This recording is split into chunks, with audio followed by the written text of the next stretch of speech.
atoaye sauti yake akiwa mapangoni.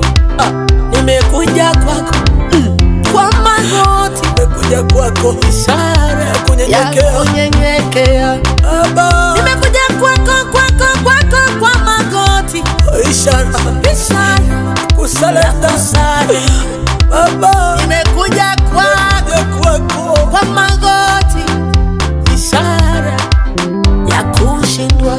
Yes.